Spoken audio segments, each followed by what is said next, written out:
What makes you a retro gamer? I need to know.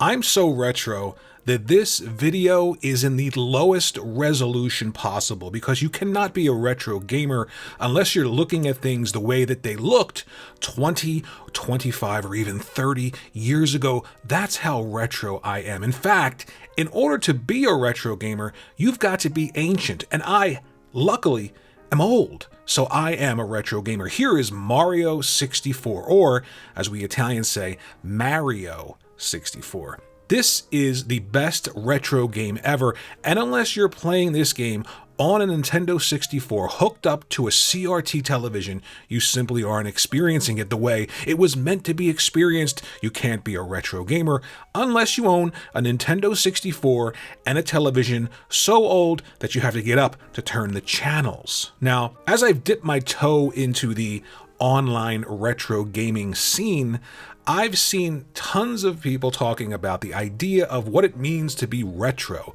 And unless you do this, or unless you do that, you simply aren't a retro gamer. These are mostly people my age that are hanging on to something that I feel like sort of betrays the idea of playing old video games. And the idea is you're supposed to want to enjoy the past and look at the evolution of games leading into the present. Now, I happen to like having my old consoles hooked up and playing them that way. I like having those cartridges, putting them in. It's a connection back to my childhood, but that's me.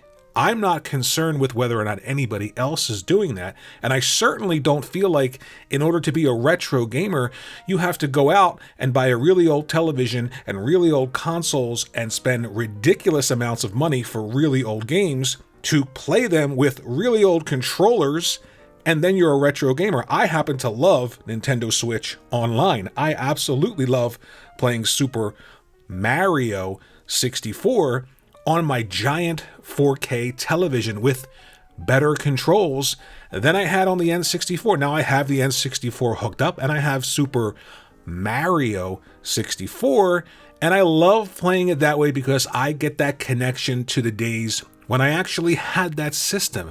I actually still have the system that I had, and I enjoy that. I do the same thing with the Dreamcast or the Master System or the Genesis/Mega Drive for you people over the pond. But that doesn't mean that people who are emulating these games or who have these games on a collection and enjoy playing them aren't retro or aren't retro gamers. I have to be honest, I have noticed that there are people my age that feel like they have to be part of this group, this sort of saving group that looks to the past and sort of holds on to it and makes sure that everyone knows that unless you were alive at that time, you simply don't know enough. Or we simply know more simply because we're old and we played these things originally when they came out. And here's the idea. Yes, playing these things when they came out is great. You have those memories, and that's why some people like myself like to take these old systems and hook them up to their old televisions and have that experience, the original experience, not because it makes you better than someone else, but because it makes you feel, and I know this sounds cringy, but it makes you feel like a kid again. It makes you feel young again. You remember the experiences that you had. Maybe your siblings all sat around together playing these games, and it brings back those memories, and you feel good for a little while. That's what's great about playing retro games, but it doesn't mean that someone playing these old games on newer systems through, say, emulation or through Nintendo Switch Online isn't a retro gamer. These games are still old. The control mechanics are still old. The gameplay mechanics in some cases are incredibly outdated.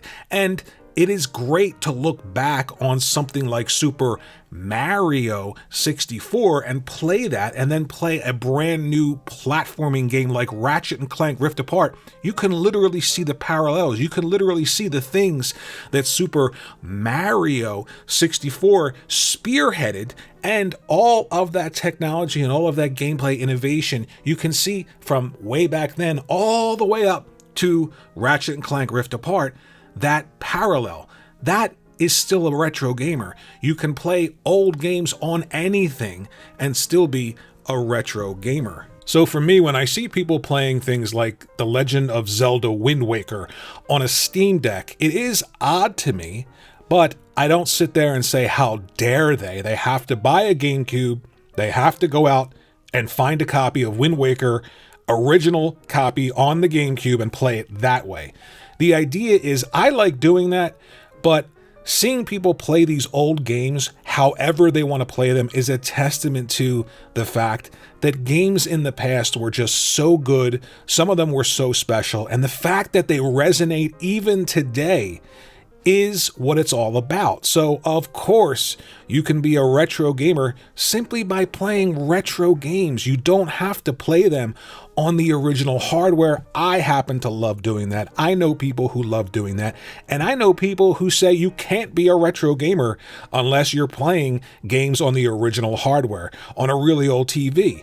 And I just don't agree with that. And I certainly don't agree with this idea of joining a club and telling everybody that unless they do this, they don't know what they're talking about. They have no idea what it was like back in the day, and how dare they have an opinion on it. So if you like playing retro games on the original hardware, you like collecting those old games, you have memories of them and the experiences that you had a long time ago, that's great. It can be really, really fun to have these old systems and hook them back up and just get that real true feeling of holding that old controller and playing those old games in that visual style on those really old televisions. I love that. But you can also sign into Nintendo Switch Online, play Super Mario 64 on a big 4K television with great controls with that Nintendo Pro controller, and all those other games that are on there like Ocarina of Time looks incredible. I play it that way all the time, and I also love putting that cartridge in my Nintendo 64